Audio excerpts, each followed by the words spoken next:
जय माता दी दोस्तों, कैसे हैं आप सभी।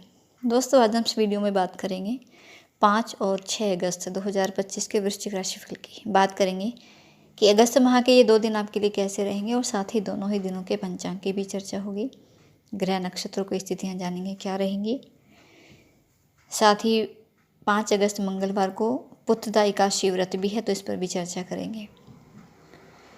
तो राशिफल जानने से पहले पंचांग की चर्चा करते हैं। पहले बात करेंगे 5 अगस्त की। 5 अगस्त मंगलवार का दिन है। श्रावण माह शुक्ल पक्ष की एकादशी तिथि है इस दिन। और एकादशी तिथि ये दोपहर 1:14 तक रहेगी। उसके बाद द्वादशी तिथि शुरू होगी। सुबह 7:24 तक इंद्र योग रहेगा। उसके आगे वैधृति नाम का योग बन रहा है। सुबह 11:23 तक ज्येष्ठा नक्षत्र है। उसके आगे मूल नक्षत्र शुरू होगा। और चंद्रमा यहाँ सुबह 11:23 तक वृश्चिक राशि में गोचर करेंगे। उसके बाद धनु राशि में आ जाएंगे। सूर्य ये कर्क राशि में विराजमान है। और इस दिन का राहु काल का समय दोपहर 3:48 से लेकर शाम 5:28 तक का रहेगा। 6 अगस्त की चर्चा करेंगे। 6 अगस्त बुधवार का दिन है। शुक्ल पक्ष की द्वादशी तिथि रहेगी, जो कि दोपहर 2:10 तक है। उसके आगे त्रयोदशी तिथि शुरू होगी। सुबह 7:17 तक वैधृति योग रहेगा। उसके आगे विश्वकुंभ नाम का योग बन रहा है। और दोपहर 1 बजे तक मूल नक्षत्र है। उसके आगे पूर्वाषाढ़ा नक्षत्र शुरू होगा। चंद्रमा यहाँ भी धनु राशि में ही गोचर करेंगे। सूर्य कर्क राशि में ही विराजमान है। और इस दिन का राहु काल का समय रहेगा दोपहर 12:26 से लेकर 2:07 तक का।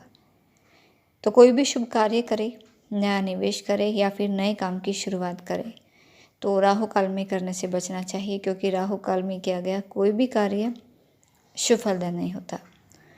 तो ये 2 दिनों की ग्रह नक्षत्रों की स्थितियाँ। और अब बात करते हैं राशिफल की। जानते हैं कि कैसे रहेंगे ये 2 दिन आपके लिए। तो इस समय की जो ग्रह स्थितियाँ हैं बहुत ही शुभ है आपके लिए। धन भाव में चंद्रमा विराजमान है। भाग्य भाव में सूर्य, अच्छी स्थिति बन रही है। शुभ योगों का निर्माण इन 2 दिनों में हो रहा है। तो करियर और धन लाभ के दृष्टिकोण से ये समय आपके लिए बहुत ही अनुकूल रहेगा। इन दिनों आप कुछ नई योजनाओं पर भी काम शुरू कर सकते हैं।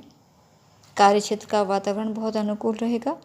वरिष्ठों का सहयोग मिलेगा आपको, अपने सहयोगी कर्मियों का सहयोग मिलेगा। आपके व्यापार में इस समय खूब बढ़ोतरी दिखाई देगी। आय में भी वृद्धि होगी, जिससे आर्थिक पक्ष भी मजबूत रहेगा। पहले से बेहतर आपकी आर्थिक स्थिति इस समय रहेगी। और धन लाभ के, पैसा कमाने के कई अवसर इस समय आपको मिलेंगे। अचानक कहीं से धन लाभ भी हो सकता है। कहीं से फंसा हुआ उधार में दिया गया पैसा भी वापस आपको मिल सकता है। सामाजिक भी खूब रहेंगे। साथ ही किसी सामाजिक गतिविधि का हिस्सा भी आप बन सकते हैं, जिससे आपका सामाजिक दायरा और भी बढ़ेगा। आपकी मधुर वाणी, आपका नम्र व्यवहार ये लोगों को प्रभावित करेगा। आपके हर काम से लोग इस समय प्रभावित होंगे। आपकी खूब प्रशंसा होगी। किसी महत्वपूर्ण मुद्दे पर अपने परिवार के साथ, किसी अनुभवी व्यक्ति के साथ विचार विमर्श भी हो सकता है। और मन भी आपका काफ़ी शांत रहेगा। आपके अंदर धैर्य रहेगा काफ़ी, जिससे आप सही निर्णय भी ले पाओगे। नई चीज़ों पर विचार कर पाओगे। धार्मिक कार्य में भी खूब रुचि इस समय आपकी बढ़ेगी। किसी धार्मिक आयोजन का हिस्सा भी इस समय बन सकते हो, ऐसे योग आपके लिए बने हुए हैं। जो भी लोग राइटिंग, सिंगिंग या गणित के क्षेत्र से जुड़े हैं, ऐसे लोगों को तरक्की के अवसर मिलेंगे। और ख़ासकर ये समय वृश्चिक राशि के छात्रों के लिए भी बहुत ही शुभ रहेगा। खासकर जो भी प्रतियोगी परीक्षाओं की तैयारियों में जुटे हैं, उन्हें सफलता मिलेगी। मनचाहे संस्थान में प्रवेश भी प्राप्त हो सकता है। जो भी लोग संगीत, फैशन से जुड़े हैं, उन्हें भी इस समय फ़ायदा होगा। और ज़मीन जायदाद से जुड़ा कोई भी मामला इस दौरान आपके पक्ष में हो सकता है। बहुत ही अनुकूल समय है। आप इस समय अपनी बात को सबके सामने अच्छे से रख भी पाएंगे। नौकरी पेशा लोगों को भी इस समय ऑफिस में कोई बड़ी जिम्मेदारी मिल सकती है, जिसे आप बखूबी निभाएंगे। आपके काम करने की गति भी बढ़ेगी, जिससे आप अपने सभी कार्यों को समय पर पूरा कर पाएंगे।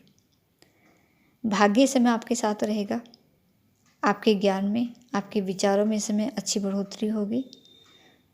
परिवार वालों के साथ ज़्यादा समय बिताने का भी मौका मिलेगा आपको, जिससे रिश्तों में और भी नवीनता आएगी, मजबूती आएगी। जीवन साथी के साथ आपके रिश्ते और बेहतर होंगे। प्रेम और विश्वास आपके बीच बढ़ेगा और साथ ही ये समय प्रेम संबंधों के लिए भी बहुत ही सुखद समय रहेगा। स्वास्थ्य के दृष्टिकोण से बात करें तो स्वास्थ्य संबंधी किसी समस्या अगर आप पहले से परेशान हैं तो उसमें आपको राहत मिलेगी। आप पहले से बेहतर खुद को महसूस करेंगे। और 5 अगस्त मंगलवार को पुत्रदा एकादशी है। सावन माह के शुक्ल पक्ष को पड़ने वाली पुत्रदा एकादशी ये काफ़ी खास मानी जाती है और ये व्रत मुख्य रूप से संतान प्राप्ति के लिए रखा जाता है। और हर एकादशी जो कि भगवान विष्णु जी को समर्पित होती है, इस दिन भगवान विष्णु जी की विधिवत पूजा करने के साथ व्रत का करने का भी विधान है। और ऐसी मान्यता है कि इस दिन भगवान विष्णु जी की पूजा करने से, उनकी आराधना करने से संतान संबंधी परेशानी दूर हो जाती है, साथ ही श्रेष्ठ संतान की प्राप्ति होती है। तो इसीलिए इस एकादशी को पुत्रदा एकादशी कहा जाता है और सभी एकादशी व्रतों में इस पुत्रदा एकादशी व्रत को श्रेष्ठ माना जाता है। और अन्य महत्व भी इस व्रत का बताया गया है कि इस व्रत को करने से पापों से मुक्ति मिल जाती है, साथ ही घर में सुख समृद्धि आती है। तो पंचांग के अनुसार 4 अगस्त सोमवार की सुबह 11:43 से एकादशी तिथि शुरू होगी। 5 अगस्त की दोपहर 1:14 तक एकादशी तिथि रहेगी, उसके बाद द्वादशी तिथि शुरू हो जाएगी। तो क्योंकि उदय तिथि ये 5 अगस्त को मिल रही है तो 5 अगस्त को ही पुत्रदा एकादशी व्रत रखा जाएगा। तो जो भी भक्त किसी कारणवश एकादशी व्रत नहीं रखते हैं तो उन्हें एकादशी के दिन भोजन में चावल नहीं खाने चाहिए, झूठ और दूसरों की निंदा से बचना चाहिए, मांस मदिरा का सेवन ना करें, लहसुन प्याज का भी सेवन ना करें। इस तरह इन नियमों का पालन भी अगर आप कर लेते हैं तो भी आपको एकादशी व्रत का पुण्य प्राप्त होगा, भगवान विष्णु जी का आशीर्वाद प्राप्त होगा। और जो भी अपनी संतान प्राप्ति या उससे संबंधित किसी और इच्छा पूर्ति के लिए इस व्रत को रखना चाहते हैं तो एकादशी व्रत के दिन भगवान कृष्ण के बाल रूप और श्री नारायण की उपासना करें। एकादशी तिथि के दिन सुबह स्नान करने के बाद पूजा करें, भगवान विष्णु जी के सामने घी का दीपक जलाएं, पीले फूल उन्हें अर्पित करें, पीले वस्त्र अर्पित करें, क्योंकि पीले फल पीले फूल भगवान विष्णु जी को बहुत ही प्रिय हैं, इसलिए सभी पीले चीज़ें अर्पित करें भगवान विष्णु जी को। भगवान विष्णु जी की आरती करें, कथा का श्रवण भी ज़रूर करें, बहुत ही शुभ रहता है। साथ ही इस दिन विष्णु जी के नामों का स्मरण करें। विष्णु सहस्त्र नाम का पाठ करने से भी शुभ फल की प्राप्ति होती है। और भगवान विष्णु जी के भोग में तुलसी जी जरूर अर्पित करें, तो क्योंकि भगवान विष्णु जी को तुलसी जी बहुत ही प्रिय हैं और बिना तुलसी जी के भगवान विष्णु जी भोजन स्वीकार नहीं करते, ग्रहण नहीं करते हैं। भगवान विष्णु का स्मरण करते रहें पूरा दिन। और फिर अगले दिन सुबह यानी द्वादशी तिथि में 6 अगस्त को सुबह 5:45 से लेकर 8:26 तक अपने व्रत का पालन आप कर सकते हैं। सुबह उठकर स्नान आदि कर लें, पूजा पाठ करें और ब्राह्मणों को दान दक्षिणा देकर ही अपने व्रत का पालन करें। दान ज़रूर दें क्योंकि इस दिन दान का बहुत महत्व है। और इस बार की पुत्रदा एकादशी पर तो काफ़ी शुभ योगों का भी निर्माण हो रहा है। इस दिन ज्येष्ठा नक्षत्र के संयोग में रवि योग का संयोग बन रहा है जो कि बहुत ही शुभ है। तो दोस्तों ये थी कुछ जानकारी आपके लिए। वीडियो अच्छा लगे तो वीडियो को लाइक करें और चैनल पर अगर नए आए हैं तो चैनल को ज़रूर सब्सक्राइब कर लें। माता रानी आपका दिन शुभ रखे, इसी मंगल कामना के साथ। जय माता दी।